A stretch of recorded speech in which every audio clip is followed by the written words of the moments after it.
You're listening to the Tales from the Grip podcast. If you're gonna make a movie, then you need to get a grip. From beautiful WadeWorksStudios in Metro Atlanta, this is the Tales from the Grip podcast. I'm your host, Mr. Green, and joining me today to talk about acting and all things entertainment, the one and only, and it is another one that she's a phony, Shawn Sims. That's right, in the flesh. All right. See, I wanted to make sure that I got it right this time. Got it. Okay. So, I think we got to go right into the deep end of the pool and dive in. Well, we got to start with the obvious question. Okay. Why on earth would you jump into the wonderful, wild, crazy world of acting? There's so many other things you could be doing with yourself. I like to see myself on TV. But, that's honest. That's honest. That's it. Like seeing myself on TV. Right, because actually when I was a little girl, true story, my mother and I, we would always go to the mall, and it was a store called Jones, and they had a camera, and so I always used to, see myself on there. I used to always smile, and then at the end, when it's you can't see yourself anymore, I would turn and boom, I would bust my lip. It was a big old pole that was there, and every time. But it was like I was just fascinated just looking at myself. It was crazy. You was too captivated to see where the pole was. And I should have known after that first knock in my in my lip that remember now don't do it again. But every time it went, I bust my lip. But I couldn't stop. The fascination of seeing yourself on these multiple screens just drew you in. It did. So now I want to draw y'all in. Now this happened when you was a kid, right? I know, but I never forgot about it. So at what point did that translate to I am pursuing this? This is now the thing to do. So in 2019, I just decided, I had some friends that were in the industry. And so they would, be doing a little background and whatnot. So they was like, come on. So it was a lady named Z Muller. She was like, come on, Shawn. She wanted me to be on the Marriage and Medicine. I was like, no. She's like, we'll have fun. Come on. So I said, well, the only way I'm going to do it, I want my boyfriend to go with me. So he actually, agreed to come with me, and we had a ball. So I was like, you know what, this is not bad. And I always have somebody saying, you look like this person, you look like that person. They always think I'm in the industry. And then one time I went to one of the events where they had a red carpet, and it was like the Atlanta actors where they was giving the background people, they say they never give them acknowledgement, so they was acknowledging him one year. And so I went to that, and so the guy asked me, he was like, can you, be a presenter next year? I was like, wait a minute. This is not my life. I'm in IT, I'm a network engineer. He was like, well, no, I just, I'll tell you what to do. I was like, oh, okay. And so I was like, well, maybe this is something I need to do. And so I pursued it, and next thing I know, I was on the Oprah Winfrey Network. They had me on the Black Women on the Conversation, and they had a speaking role for me, and I was like, well, what is going on? And then I ended up getting on the movie The Price to Pay that's still, in production. It's going to come out. I'm like, so I got scared. I was like, oh, now I need to hurry up and take some acting classes, because, I don't want anybody to be, saying, she didn't earn it or nothing. So I said, I need to do it right if this is what I'm going to do. Okay. So let's talk about the transition, because it seemed like the first domino was you attending this event. Yes. That led towards, hey, would you be a presenter? That transitioned over to you being on the OWN network. Right. Was that a direct thing, or was there something you I applied because I filled something out. I was just doing it. I was like, well, let me just do it. And it was like, and they were saying it was thousands of women, and they picked, and they selected like 300 of us to be in the audience, and then they had a celebrity panelist or whatnot. It was like, wow. I said, well, this might be something for real. What are they seeing? Because I've been hearing it all my life. I just, how people say, I was like, well. But you decided to take it seriously. Let me do this. Yeah. So I went on, retired from that corporate life. How difficult was that? Not at all, because I wasn't. No? Nope. Now, that's hard for some people out there to do. I mean, because that's a big jump to leave the comfort zone of, again, corporate job to follow your dreams. I know very few people, regardless of what the dream may have been, Right. to have gotten out of something like, I'm going after this. Because you know what happened? I worked my fingers to the bone. So in 2017, I bought my house. And that's the only reason why you really work, because you need a place to lay your head, right? So I said, well, if I ever be homeless, I'd be homeless in my house. Oop, there it is. So it wasn't hard. And I was just burnt out. I was just burnt out. Okay. Because I worked around the clock. So you were ready for a job. I had to support people in India and Mexico and Seattle. I just needed a break because I wore many hats. So this change was in your life. It was refreshing. It was due. A breath of fresh air. Yeah. I just wanted to have fun, just to be able. So I just made it my point because, like I said, I know people from all walks of life, and I just like to make people happy, feel comfortable, and laugh, have fun. And so I said, well, this is the stage for it. The acting, entertainment, hosting, so on feel at times can be shaky. Right. Did you ever, through that time, feel like, whew, I don't know, is this the right choice? I said, well, if I didn't have my first career, I couldn't have done this because I don't like to. You know how they say, a struggling artist. Yeah, starving artist. I don't like to be hungry or struggling. I'm sure they don't like it either. I can lose some weight, so that's fine about the food. But I can't be, I'm gonna live, so I don't have to worry about that now. So it's easy. But if I had to be like that, where I have to be taking all these crazy jobs, I couldn't do it. So, despite the fact that you were burnt out, it did serve a purpose in your overall scheme of things. It did. That, as you just said, your ability to do what you're doing now is somewhat predicated on the idea that you had this corporate job in a prior life. Correct. So that has afforded you the luxury that a lot of hopefuls out there don't necessarily get. Because as you just said, we enter into the world of the starving artist. We chase the dream and we don't necessarily have, I got a couple of grand in the bank to hold me over until the next go round. Sometimes they check the check. Yeah, see, I never wanted to do that. So I always, like I had like 2 full-time jobs at one point. I didn't have to. I just like money. And so I just wanted to be comfortable. Yeah, if I wanted, because like when in 1996 when the Olympics came, I took my mom. We went to Europe for 3 weeks. Oh. And went to London. Yeah, we just had fun. Went to London and Paris. That's how I rolled. Okay. And I didn't say that, but I just, when all my friends was partying, I'm like, I checked with y'all in a couple of years. I went and started getting certifications. Yeah, I just wanted to, I knew how I wanted to live my life. And I wasn't going to depend on no man. I just wanted to, I ain't saying I don't need no man. I ain't said that. But I just wanted to depend. I don't want to be independent. Right, correct. Make more luxury rather than necessity. Yes, I just, I wanted to be able to depend on me.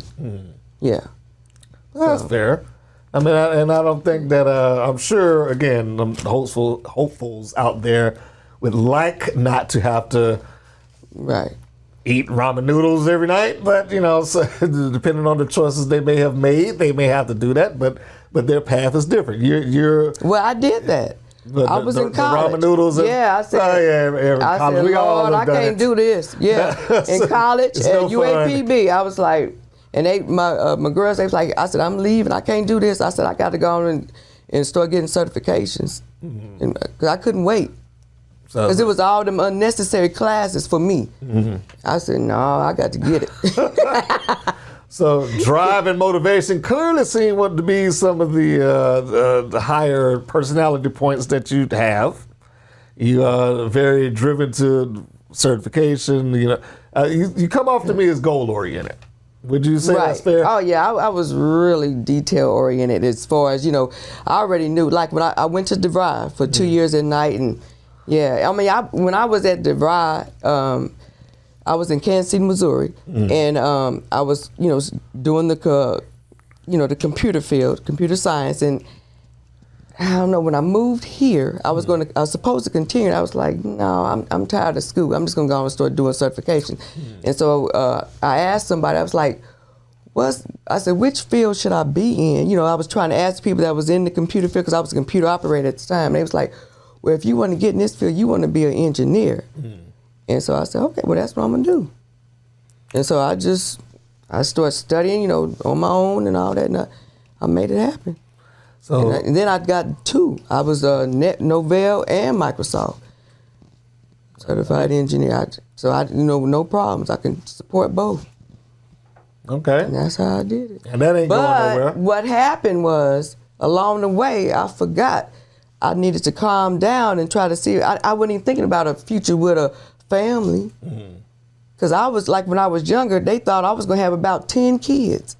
Because I was like the little woman in the shoe. I had everybody's kids in the neighborhood. And I ended up not having no kids. That's how my hand was dealt.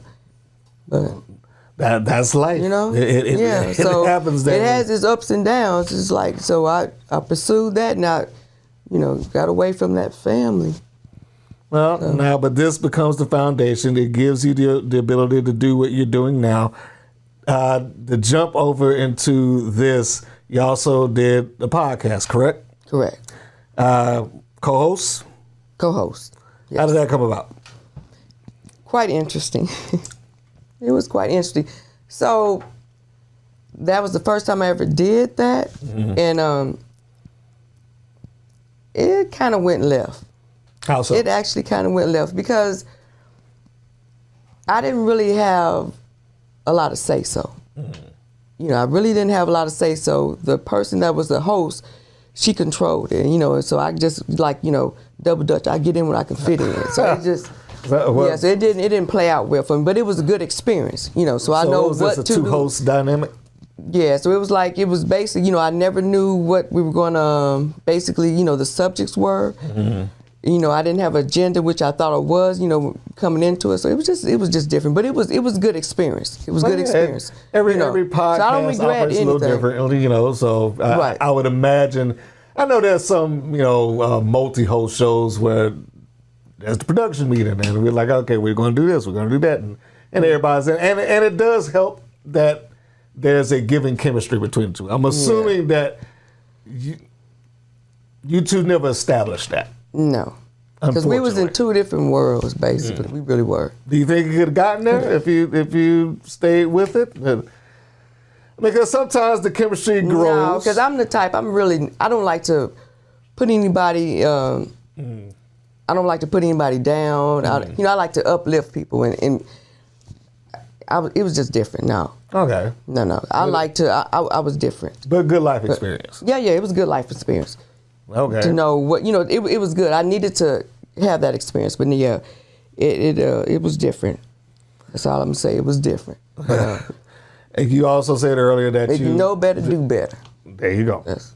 You said that earlier that you aim to go into learning acting because you didn't want anybody to hold over your head. I don't want nobody to say, "Oh, well, she just got this part because how she looked." No, baby, I'm doing the work. Okay. Yeah, because I hear people do that, you know, with other. Oh, she must have got that. Yeah, but for myself, you know, so I want to put, and so I've been putting in the work, trust and believe. So when did this begin? The acting class in 2019. 2019. Yes, 5 months before COVID hit, because I was acting for 5 months and then COVID hit. I'm sure that was fun. I was like, wow. But, you know, I learned a lot, though. I did, you know, because, like I said, you know, it's hard. Yeah, it's not easy. It's a lot of work. And so I had to think of it like, you know, when you go into network engineering or, you know, project management or system analyst, all that you got to study and, you know, it's not easy. What was your biggest misconception walking in the door of an acting class?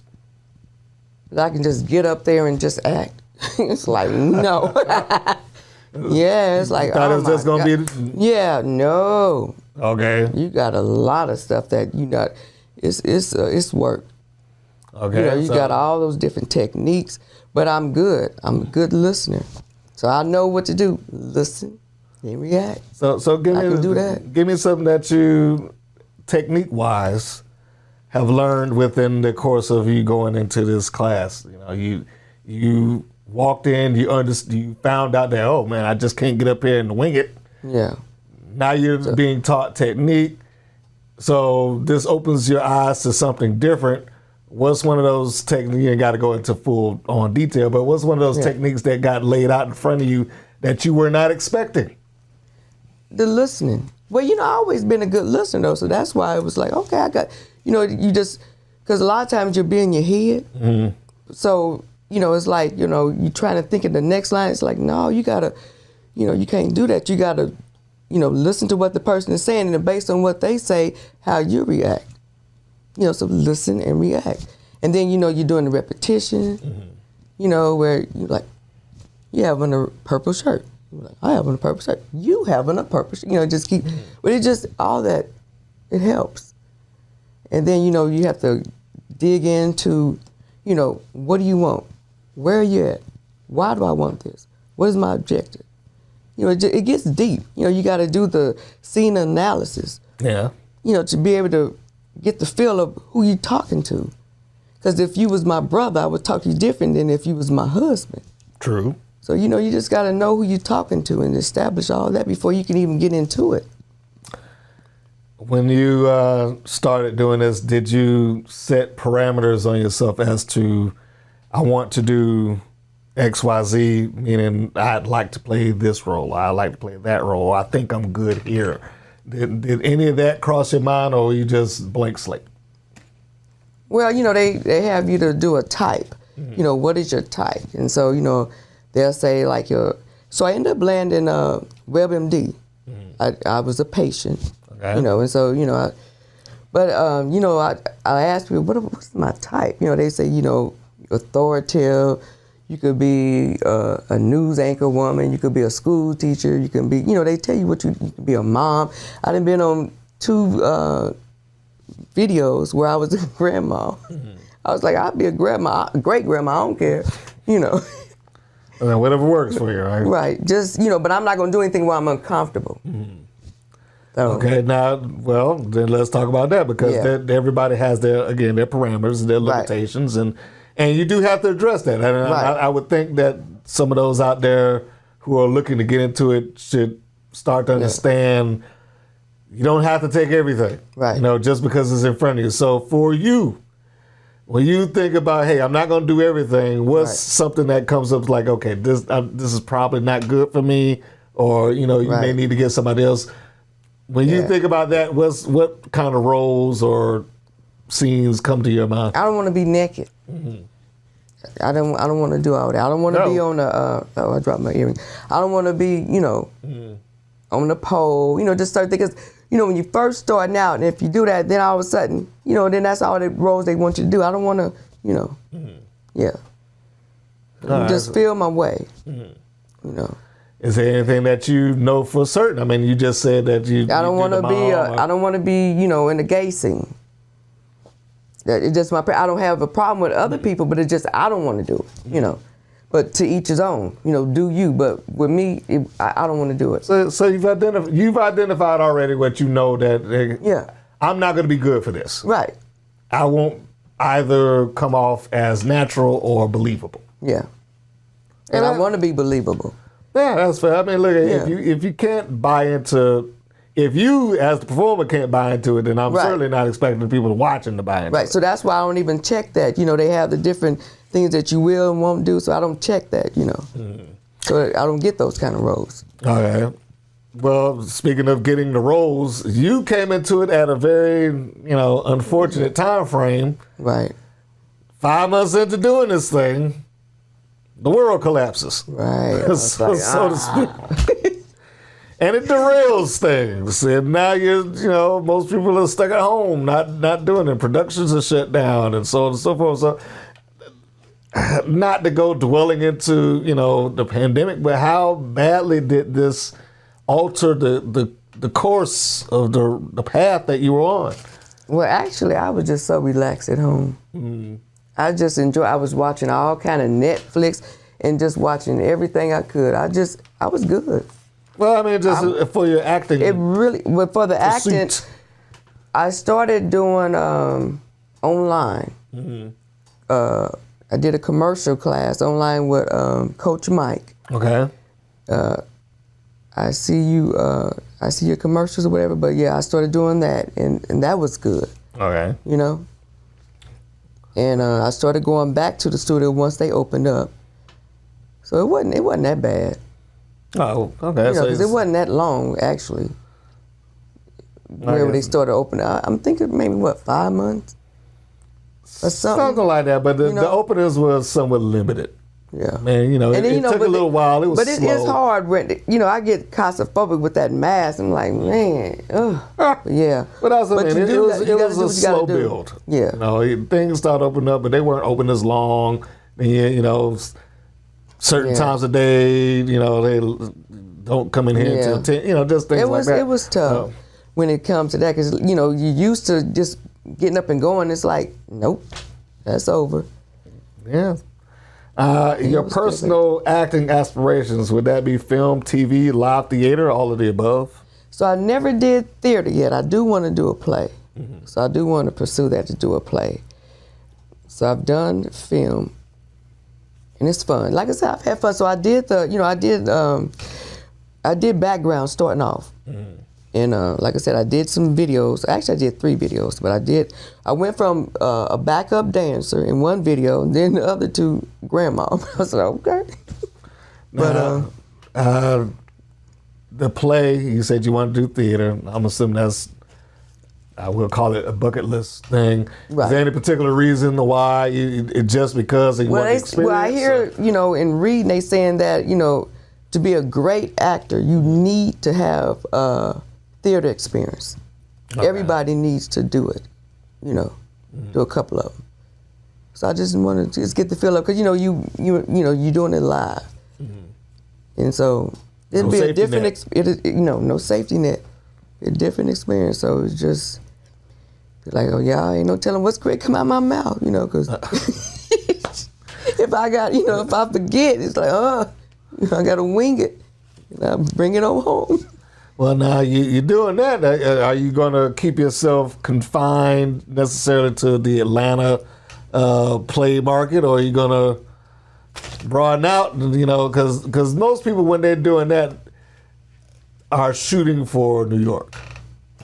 That becomes the bar, so to speak, at least in some people's mind, because that's where Broadway, off Broadway, so on and so forth. So when you think... It don't have to be that big. It doesn't have to be that big for you? Okay. So just let me be in, a little small. It don't have to be like that, no. Because I like Atlanta. I want to stay here in Atlanta. Because, Atlanta, we got a lot to offer. Yeah. And so Hollywood, they coming here. Because of the tax breaks and all that. And plus, it's still real... it's not free there for them to keep doing. They keep shutting down a lot. But Atlanta, they still going. Mm-hmm. But they just need to, do better with the money here in Atlanta. Because, that is a difference. Well, the money does help. We can all use the money. But they pay them differently, though. Yeah. Doing basically the same thing. Yeah. Television. You've done hosting, and you've been panel member. Let me speak and pronunciate.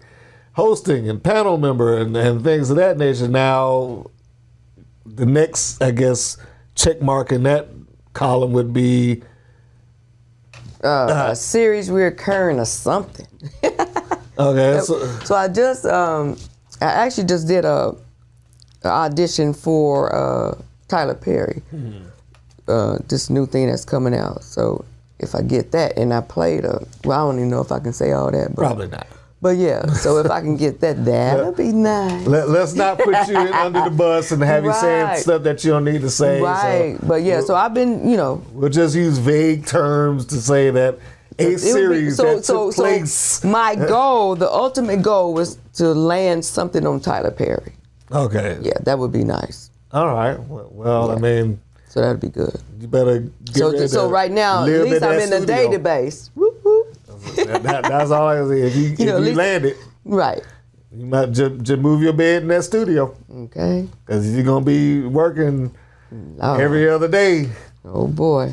Hey, But I'm saying, so I'm used to work, working kids. like that. So I'm not used to working like that in the entertainment industry, but in the IT industry, yeah. So I could adapt though. Oh, hey, you better than me. We'll see. These old bones, it still got some. After a while, I need to sleep. I tell you what I want to do though. This is on my bucket list. What's on the bucket list? Do a commercial, having fun. Do a commercial having fun. Where everybody be, it'd be a fun one. So no particular product, just as long as they're having fun on the commercial. Well, maybe I want to dance, so maybe doing like some kind of exercise where you're dancing, because that's my love, dancing. It is. Okay. I like to shake what my mama gave me. I ain't gonna lie. Fair enough. But not on the pole. Not on the pole, but I'll tear that floor up, cut the rug. Yes, let's not encourage people to get on the pole. Yeah. There's enough influences in the world that are going to do that. Yeah, no, I don't want to do that, but I just like to dance. I feel free. Okay. It just relaxes me. It really does. Well, then, some director out there, if you selling some music or whatnot, you got you a dancing exercise system, and you need to shoot an infomercial. I'm here. Yes. Dream CoStar. If you had your choice of persons to act with, who would a dream CoStar of yours be? I always wanted to do something. Viola Davis is so powerful. I really, really like Viola Davis. And I love Taraji P. Mm-hmm. Yeah. Yeah. I would really like to do something with those ladies. And just whoever, but I'm just saying I really do. Because, she started late in life doing the acting. Well, it's now spoken into the universe. Yes. So. It's out there. Come at me. Side note, what is the Carlos Wilson show? Watson. So Carlos Watson, he would be the type. So he was the producer with Oprah Winfrey. They partnered up to do the Black Women on the Conversation. Ah. Right. So Carlos started off, on his own network, gathering like 100 men and talking about, what's going on in the Black community with men, as far as, trying to develop relationships and all that, because it's broken and all that. And so, they go into what's going on with them. A lot of them was absent fathers and all, so they didn't know how to love and all this kind of stuff. So that's what Carlos, so he partnered up with Oprah to have a broader horizon to try to, just get it out there. So it was, so she said she'll partner with him if he do 100 Black women. And so that's what they ended up doing, the women. Okay, and so it was 100 of us, yeah. So that's how that came about. And so, but what Carlos does, he interviews people from all walks of life. You could be a chef, you could be a news anchor person, you could be just whoever. He's always just interviewing everybody. Okay. How do you navigate the audition world, avoiding the scammers and finding the good auditions, TV shows, plays, et cetera, et cetera? Because, there are people out there that have some it was weird ridiculous things. When I first started. I was like, oh, no. So I'm on Actors Access. That's safe. Actors Access and casting networks. And I have an agent. Oh, okay. So now then we I go have to... an agent. There are... So, I just run it by them, What steps did you take in getting an agent? Because I know somebody's out there like, I want an agent. How'd you do it? Okay, so you have to join somebody's school. You got to be in class because, this is serious. This is a job and, you got to learn to perfect your craft. So what I did, I joined, this is my second agent, actually. So the first agent I got, I was in class and they ended up having a showcase. And so I went to the showcase. And so once the showcase was done, they had a couple of casting directors and they had, a couple of talent agents in the audience. And so they opened it up for questions and answers. So I said, well, I raised my hand. I was like, so what advice would you give to a upcoming, aspiring new actor or actress that's trying to get into the field? How can they obtain, trying to get a agent and all that? And so they, was telling me, get in class, start doing your research and this and that, and, just give, doing what, put in the work, because they need to see that you're serious. Because if you don't invest in yourself, they're not going to invest in you. And so next couple of days, I get a call. And she called, the agent called, and she was like, she talked to me. She's like, I would like for you to come in. And so I came in, and she's like, I want to sign you. And then 3 weeks later, COVID. Again, so I was going timing. in as a developer. I was like a development actor. They develop. Yeah, so it's like, and no, it didn't end up not working, but it's no fault, of hers, because, they trying to make money. Everybody was trying to survive around that time. Yeah. And so this go around, so I was kind of like, I'm not going to deal with no agents right now, And so then it was like, well, they the ones that's going to get that SAG job. So I said, well, I better go ahead and get myself together. So I went on and started doing submissions. And so an agent, was saying, I'd like to see more of you. So I got a monologue, and it was like 3 minutes or something. And so she was like, read this monologue, be off book, which means you can't read, you got to memorize. And then when you're ready, don't do it until you're ready. And, then send it in to me. And so I did it, I sent it in, and she said, well done. And she sent the contract. So that was in May. Okay. So I have an agent again. So now, I'm getting these SAG jobs that you don't see normally on Actors Access that, is different. And it's like, okay. So it's an advantage. So in this instance, the work that you were performing in got the agent to seek you out, or at least address you. Right. And again, first one, life happened, right. COVID, that kind of derailed it. But essentially the same, I don't want to say set of circumstances, but similar set of circumstances comes around again. You're seen, they're interested, they approach you, yes. Do this, and you prove right. that you can do what I'm being asked to do. Correct. And therefore we now get a contract, and you sign up, and you're with the ECT Agency. Yes, East Coast Talent Agency. Okay, yes. so you are a part of that. Yes. ECTers.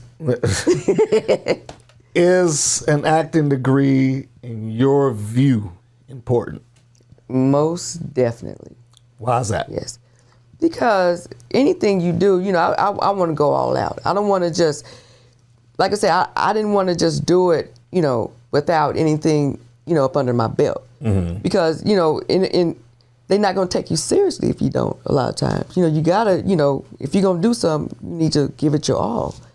And so I want to be dedicated to doing, being the best version of me, when I go out there, because I'm not only representing myself, I'm representing the agency now. Yeah. So, and the school, that the schools that I have. So that I got to, bring it, because I don't want to let anybody down. And I don't want to let myself down, because I didn't start this to quit. I won't stop till I get to the top. You heard me? Now, this is relatively speaking, this is relatively new, but have you encountered any professional pitfalls as it relates to acting so far?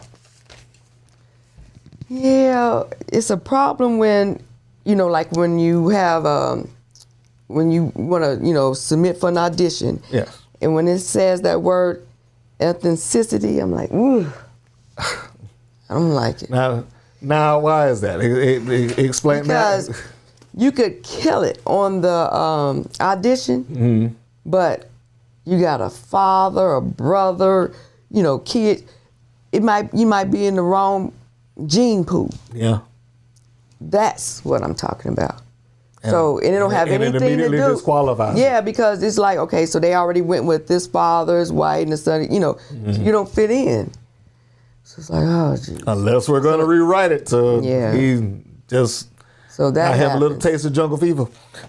Yeah, so that happens. So I see that a lot. It's like, but I still apply. I still try. But, yeah. But I mean, that's fair. It does. I mean, that's, I guess, a pitfall that is, I don't want to say bound to happen, but the way you describe it, that just could happen. If the family or whatever is cast and it directly affects that character. Yeah. In terms of, as you say, gene pool. It wouldn't be realistic. No. Yeah. Again, unless it's a case of where they identified that somebody remarried or, some other set of circumstances that got you there. Right. But aside from that, if that's not the case, then it immediately disqualifies you, regardless of how good you were. But what I will say, I always will get an audition. Mm-hmm. So a lot of the work that I've done, I don't have the footage. It's like, you're still waiting on the footage, and there's nothing you can do about it. And yes, another acting pitfall. That's a serious pitfall.